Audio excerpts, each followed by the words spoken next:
Welcome back to Interactive Wrestling Radio. Joining me on the Newsmaker line right now is a gentleman who, in 23 years of doing this show, as I just told him off air, has managed to elude me. But until now, because finally, once and for all, we have on Waylon Mercy, Mr. Dan Spivey. Are you with me, sir?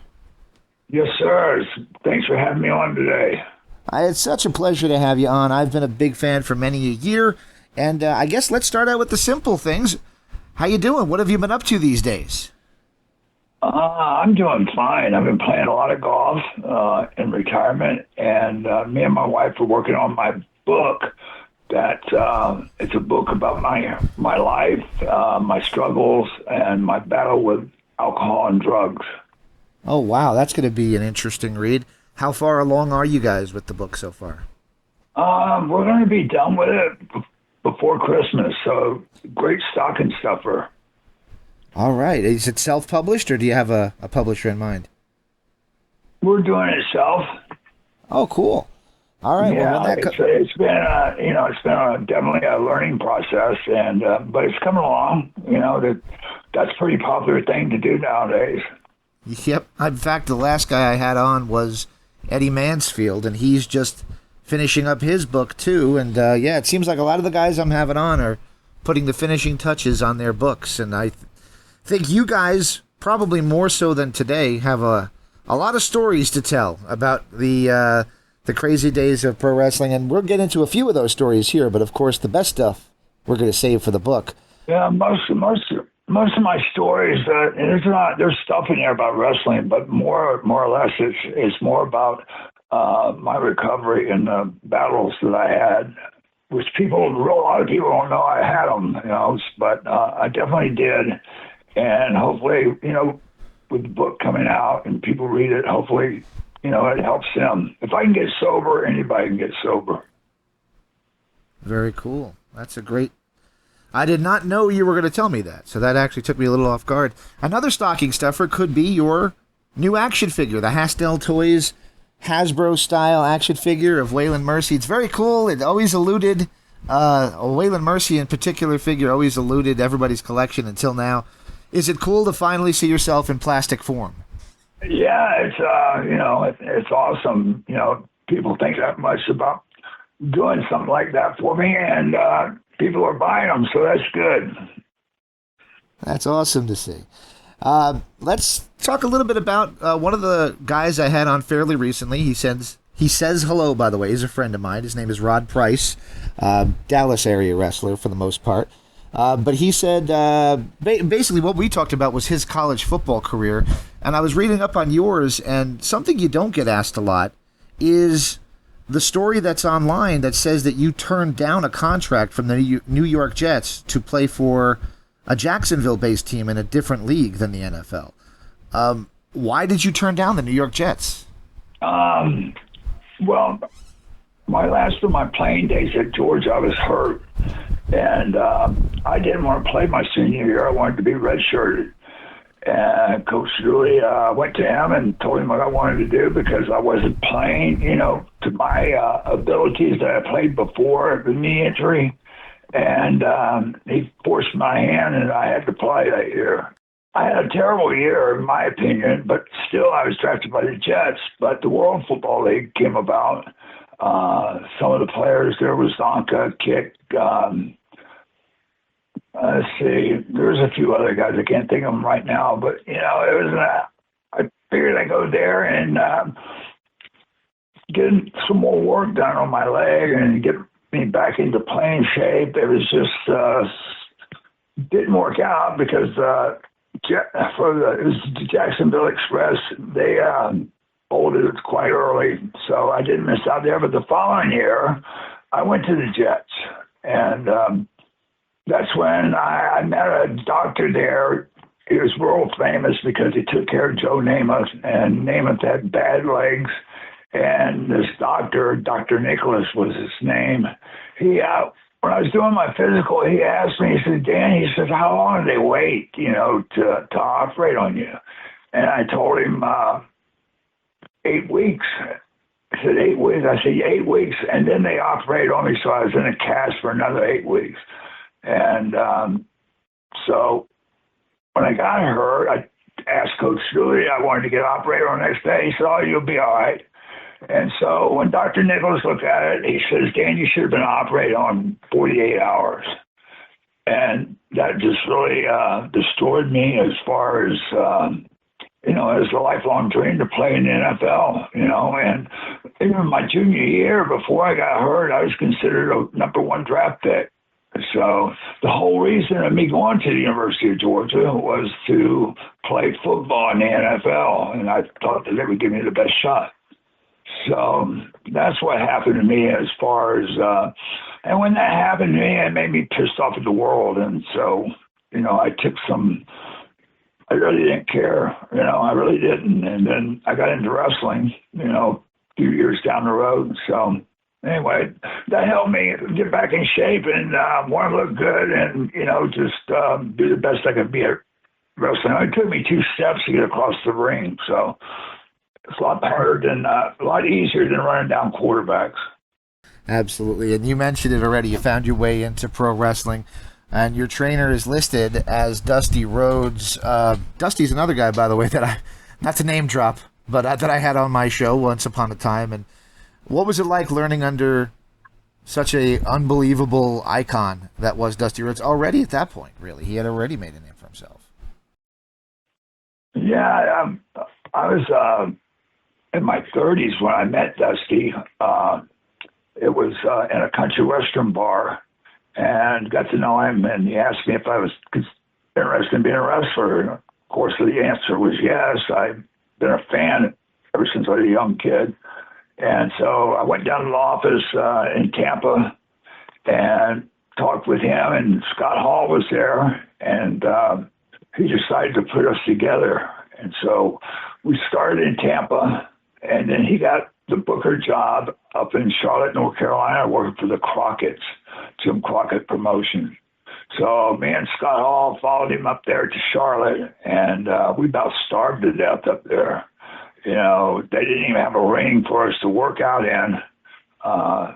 They did TVs in different towns on Tuesday, and so we would go down there earlier and before the fans got in there and get a little bit of work in.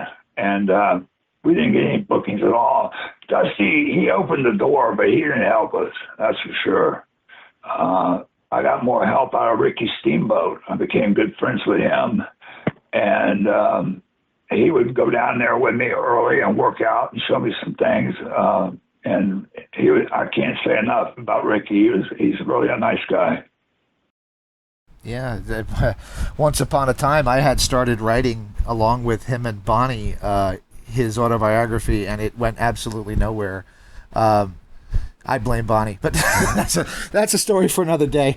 The first time I saw you, growing up a kid in New Jersey, was in the WWF. That is the first time I saw you wrestle. You were kind of a replacement for Barry Windham as part of the U.S. or American Express, which I got to think licensing because of the credit card company might have been an issue. But was it difficult for you to step into an established tag team like that? And what was the experience like jumping to the WWF as they're changing the world and expanding WWE?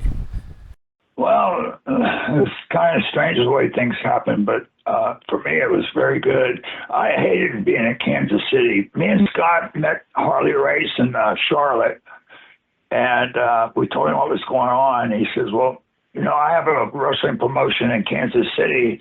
You guys come up there, I'll get you some bookings. So me and Scott and my wife loaded up and went to Kansas City, and we go into the office. And we said, we're here to see Harley. They said, Harley's in Japan. And I said, well, he was supposed to be here to give us some bookies and give us some work. And the guy said, I don't know anything about you guys. And so, but he said, I'll put you to work. His name was Bob Geigel, and he was a nice guy. And he gave me and Scott some work. And I hated it there, I really did. So I called Dusty and asked him to come back. And he said, yeah, come on back. And so I changed my look a lot. I lost a lot of weight and got in better shape. And I went back and still no bookings. And if it wasn't for my wife at the time, you know, being a bartender, we'd have starved to death. And like I said, I got to know Ricky pretty well. And he had a gym there, and I trained there. And he told me to give him some pictures. And I did. And he took them to New York. I hadn't even been in the business a year hardly. And Ricky took him up to New York and showed it to the booker, and the booker said, bring him in. And so that's how they had a place for me, because Barry had left. And I met another good guy that did a lot for me, Mike Rotunda. He took me under his wing, and we came to U.S. Express. We had to change the name from American Express or whatever. It was there was some kind of legal battle, and we couldn't use Born to the USA. Springsteen didn't. He didn't. Anyway, Mike Rotunda a lot. Absolutely. And the Real American, which everybody knows is Hulk Hogan's theme, was originally done for Wyndham and Rotundo. If you have the original album that came out on, that was how they introduced it. Was, I can't believe Derringer made this song for Wyndham and Rotundo. And I'm like, wow, that's an interesting factoid. It would have been interesting. Did you ever get to come out to that song, or was that always Born in the USA or something else? We couldn't do Born in the USA anymore, and we did use that. And I can't remember what other song they had. It didn't matter to me. Whatever it was. You mentioned football earlier, or at least I mentioned it, and you were a part of the WrestleMania 2 Battle Royal, where it was wrestlers meet football players. Of course, everybody remembers that William Refrigerator Perry was a standout in that. What did you think of that match, and how did the NFL players treat wrestling, and was that a good experience getting to work in that Battle Royal with such names as like Andre the Giant and so forth? Well, me and Andre were buddies, so that was good. We had Andre on our side, so they couldn't get too cocky, that was for sure. But the guys were very humble. I mean, they knew they were in our element, and they were all pretty good guys, I have to say. Dick Butkus was there, Too Tall Jones, Refrigerator, you know, all the big guys, top names were there. It was a good experience, really, it was. The NFL players, if it happened today, would be so much bigger than the wrestlers, because the wrestlers have gotten smaller and the NFL players have gotten bigger. It's kind of a weird mixture there. Yeah, that's true. I remember when I played at Georgia, I couldn't weigh over 250 pounds, or they sit me at the fat man table.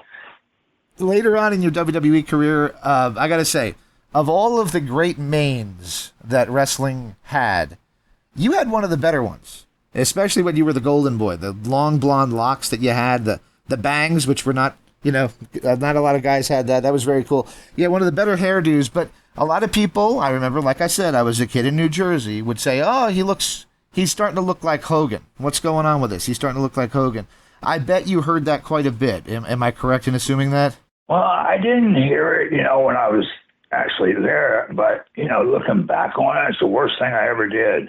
I should have dyed my hair black, grew a beard, and came back as a heel, and I don't know why I did that. I have no idea. No one ever said anything, so I guess it was all right, but it wasn't all right, because later on down the line, Vince told me he had to let me go because he didn't need two Hulk Hogans. So anyway, yeah. I'm sure you get tired of being asked about this. It's kind of become an urban thing that's talked about. In fact, it's broken more recently, maybe with your other interviews that you've done. But the altercation you had with Adrian Adonis, that partially led to your departure from WWE, certainly led to his. What happened there? What was the big to-do with you and Adrian? Well, it started few weeks before it actually happened in the ring. Adrian was getting ready for a run with Hogan. Came out with that new gimmick, gosh, what was his name?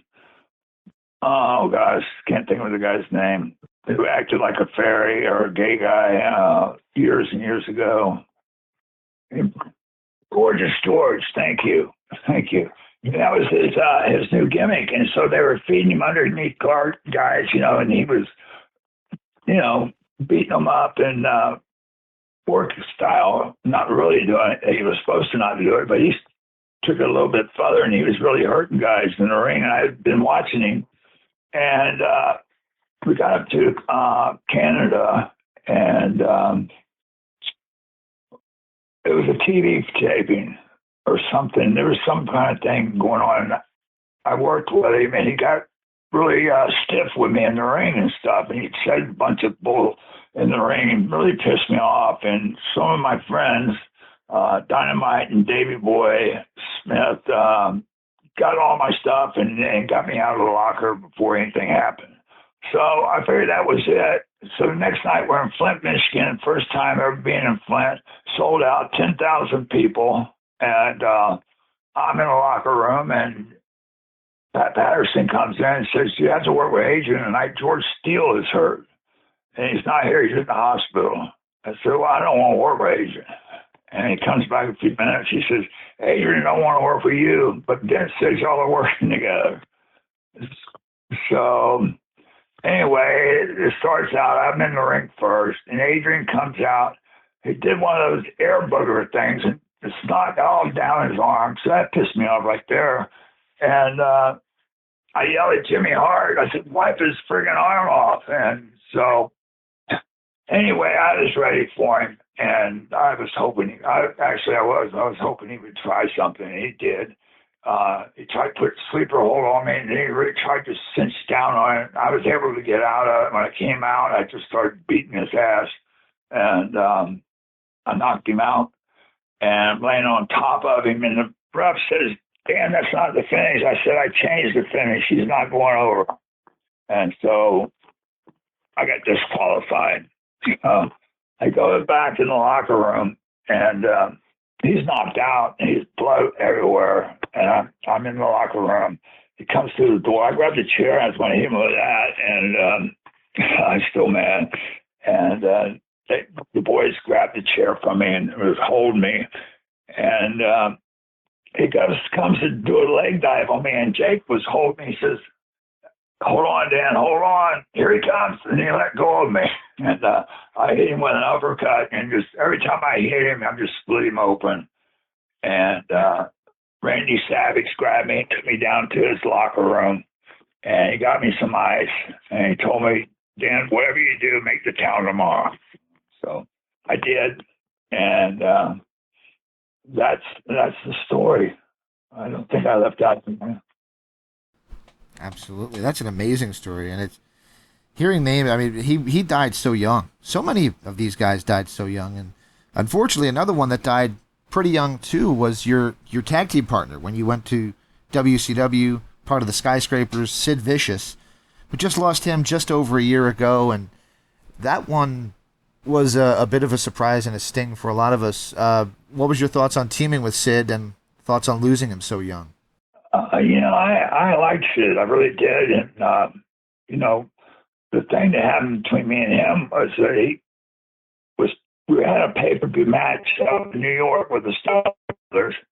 And I started the match as usual. And I tagged Sid in, and he comes to get in a rope, and he just falls down on the apron. I said, what are you doing? He said, I can't breathe. And so, I got the Steiners beating on me. I said, and Sid just laying there on the apron. And so I got 15 minutes of me getting my ass kicked by the Steiner brothers, and Sid still laying on the apron.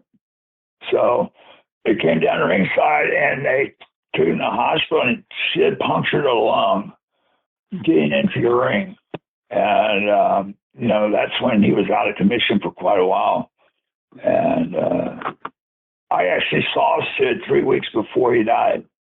And it was an autograph signing, and he looked good. He never said anything, to me that he was sick. And I was just I was shocked. I'm glad I got to see him though before he died. I always liked Sid. He's a good guy. Yeah, they posted a few pictures of him with his grandkids not long before he went, and I thought, he looks good. Maybe this will be one of those rare stories where things turn out good for, and then, maybe not. Unfortunately not, because not long after he was gone, and I don't think anybody knew. At least I certainly didn't hear anything about it. Something was wrong with him. I mean, my gosh, the guy punctured along getting into the ring because one of his ribs broke. And the time they jumped off the second row and snapped his leg, that right there is not normal. So I'm sure he had some kind of cancer thing going on because that's just not normal. Of course, your next tag team partner, I wonder whatever happened to him. Mean Mark, who ended up being The Undertaker. I mean, what a huge star he ended up becoming.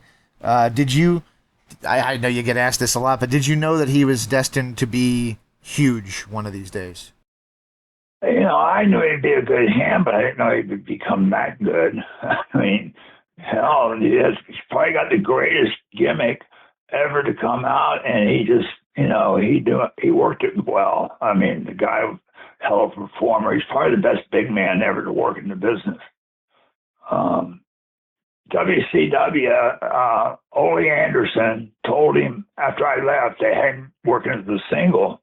I got mad and left because they weren't doing anything with us, which was ridiculous. And, the Road Warriors are making all this money, and I'm calling the match and setting it up and everything. I wasn't even making as much money as Paul Ellering.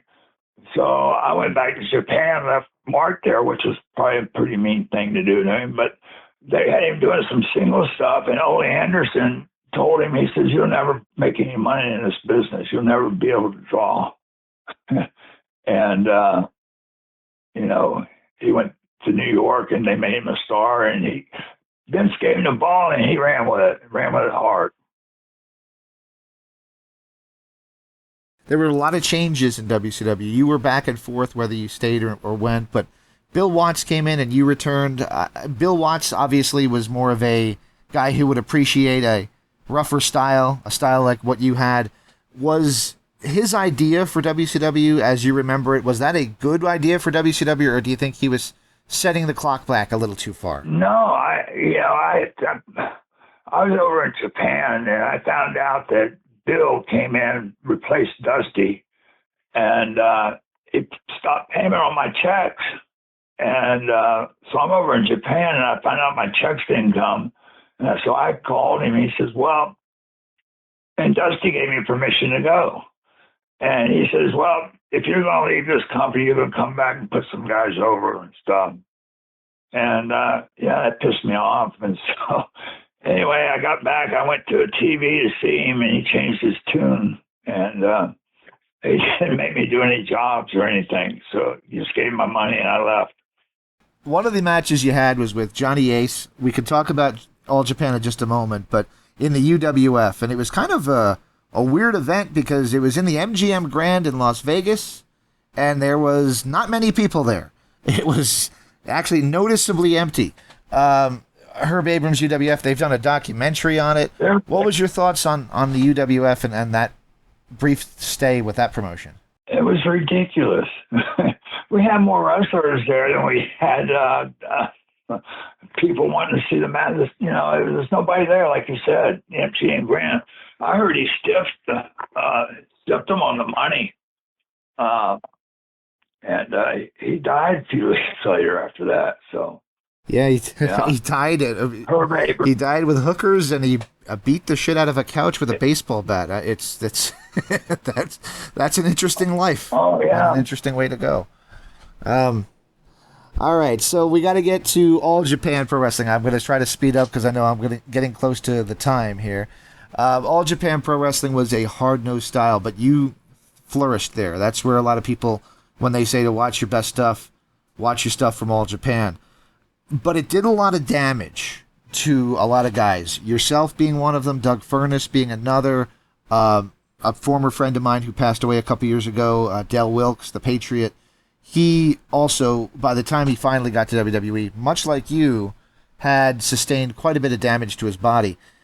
Was that style, is it the AJPW, the All Japan style, that really wore out a lot of great bodies before they got a chance to shine in the USA in the WWE. That's true. It was tough, and that's why a lot of guys never went over, or they went over and never came back.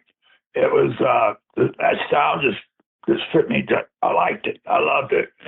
You know, it was. Plus, I got to work with some great talent. Doc, Steve Williams, and Terry Gordy, and Stan. We had a good crew over there, and some of those Japanese guys were just, you know, they were great to work with.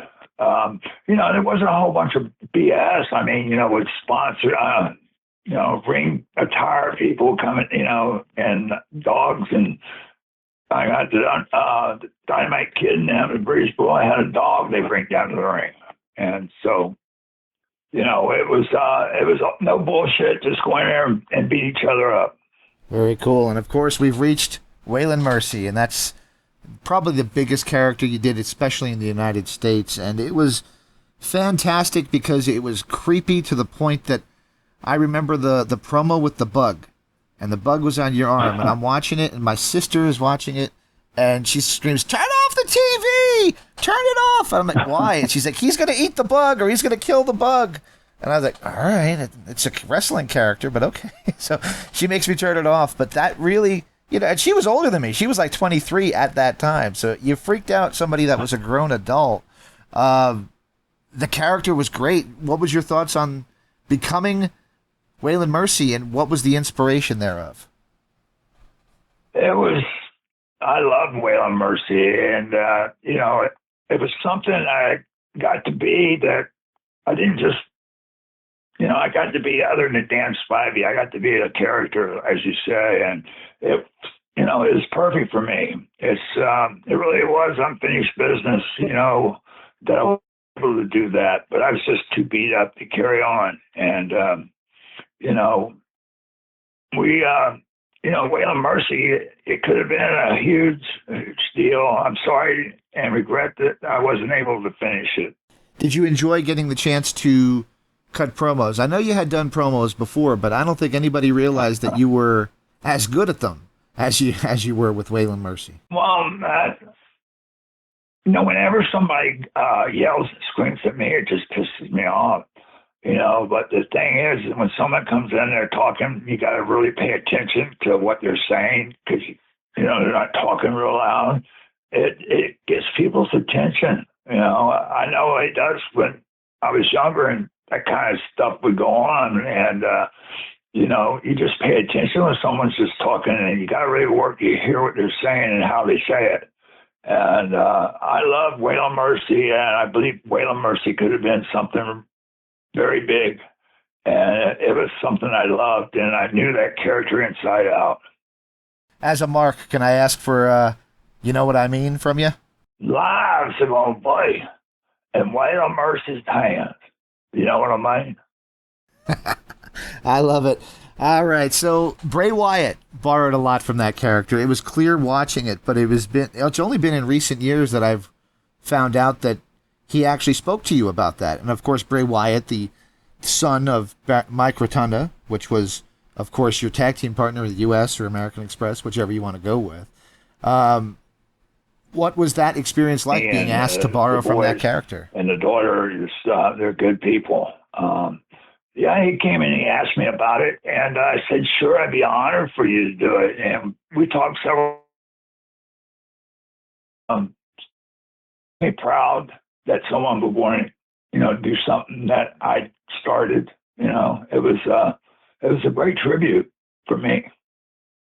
That was probably your biggest run, but it also was your last run, because you retired pretty much during that character's height. And you stepped out of the ring, and you pretty much were done at that point. But you've said in other interviews that WWE and Vince took care of you afterwards with some of the surgeries. Is that correct? No, hell no.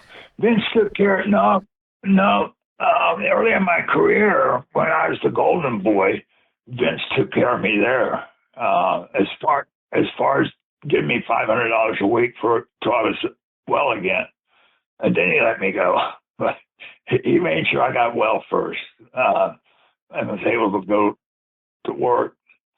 But Waylon Mercy was the fact that I let it go. I left was because I couldn't perform the way I wanted to, and I was so far done on drugs and beat up, I just couldn't do it. So it's a shame because, like I said, everybody loves the character. I mean, I've been through wrestling for 30 years, and people still want to know where Waylon Mercy's doing. That's a great question, and that's what I was going to ask you. Perhaps even more than football. I'm a big football fan. I'm a big baseball fan, but of course wrestling is my number one. Perhaps more than anywhere else, the nostalgia for the glory days of wrestling, which most people see as the 80s and 90s, most people my age anyway, is greater than ever before. What is that like for you to go to fan fests and still have so many people that are in love with the character and want to meet you and get an autograph from you? Oh, well, it's great. I enjoy talking to the fans and doing this. And, I haven't done a lot of these before now, but with the book getting ready to come out, that's why me and my wife are going to as many of these situations as far as the conventions and wherever wrestling fans will be, and put myself out there again. And people love asking questions about Waylon Mercy. And so hopefully when the book comes out and we're making all these appearances and stuff, I hope that I hope people really appreciate the fact that I appreciate the fact that they all care. And if it wasn't a good character, and if I did it bad, we wouldn't have this kind of publicity and people wanting to know. So it's the fans is what drives me to do this, and the book is driving me to get things out there to let people know that sobriety's out there, and you can get sober. If I did it, anybody can do it. Absolutely, I'm looking forward to reading the book, and when it does come out and it is ready to be released, I hope you guys let me know about it so I can spread the word the best I can on all the news sites I post on. Do you have time for maybe 2 or 3 more questions? I'll promise they'll be short ones. Okay. Sure, okay. Well, we mentioned him briefly, Johnny Ace, who you wrestled at Blackjack Brawl. Are you surprised that he ended up being so tight with Vince McMahon that he was able to work his way into that role and be part of ultimately what sank Vince as well? Johnny Ace, he was over in Japan with us, and he was my tag team partner for a while, and I got him booked over there, and he was always a stooge over there, and we called him every time he got on the bus. Everybody called him Stooge because he's always hanging out with Mrs. Baba, and she had his ear, and it was just, and he knows it because when he got on the bus, everybody would call him Stooge. So, and he just smiled, and evidently it worked for him because, he went to WWE and became Vince's stooge. And he works hard at being a person like that. Johnny was okay with me. He was very respectful with me over there, and I haven't talked to him in years. I have no idea what's going on with him. Do you? I'm not gonna. I plead the fifth. Okay. We'll leave it at that. All right. Okay. So, what legacy are you hoping to leave? Obviously, to the American crowd, they probably will remember you best as Waylon Mercy. Are you satisfied with that? Are you happy with that? Yeah, I'm happy. I'm very happy about it. All right, and then wrestling these days, it's pretty cool because back in the day, I'd meet the guys and they would be giants, and I mentioned it earlier. Now I meet the guys and they're my size, and I don't know. I'm not as impressed with that as I was in the old days. What's your thoughts on the new style of wrestling? The fact that it's become kind of a Cirque du Soleil kind of performance as opposed to big guys fighting. Well, you don't have many big guys anymore. I mean, everybody does flips and flops and 360s. You got to be a gymnast nowadays. And they have guys that are like the champions and stuff. They weigh 185 pounds. It's just not believable, the shit they do now. And, they have a few big guys up there. Dwayne McIntyre and who's the big Irish guy. Sheamus. Yeah, Sheamus. I've seen them work against each other, and they put on a hell of a show, But this other stuff is just crazy. It's not any rhyme or reason. They don't tell stories. They just go in there and do high spots. So if you like that, oh well. Absolutely. All right, I'm going to give you one last question. This will be the last one, and then I promise I'll let you off the phone. What's your thoughts on Jim Cornette? How about if I plead the fifth? You got me. You got me back on that one. All right. Well, I want to thank you so much for taking this much time. I apologize if I went a little over. I remember I promised Vader once I'd go a half hour. I went 36 minutes, and he screamed and shouted at me for like 10 minutes afterwards. So if I upset you, I apologize. No, man, you're good. You're good. I'm going to be getting a hold of you when the book comes out. Please do. Yeah, absolutely. Let me know if you want to come back on and do a shorter one then to talk about it. We can do that. And anything you guys have, I do post on wrestling news sites and things like that. I could publish some articles with links to the page to buy the book and all that good stuff. So I'd be happy to. I tell people this all the time. I'm a tool. Use me. So well, I'm happy to be of service. I have something I can use you for. A couple of things. If that's okay. Sure. What's October 25th, Glory Days Grapple Con. It's at the Hilton Garden in Lutz, Florida, on October 25th. That one, and November 28th through 30th, will be at Benton Convention Center in Winston-Salem, North Carolina. It's a 3-day friendly convention for fans and pro wrestlers and sports entertainers. Very cool. Do you think you'll have the book ready by then, or is that going to be pushing it a little bit? It's going to be close. It's going to be close. All right. All right, man. Well, I really do appreciate you. Like I said, I've been a fan for many, many a year, and I thank you again for taking this much time. And be sure and thank your wife as well for helping us out, helping me out to get this set up. I will, and thank you for being a fan. I appreciate you.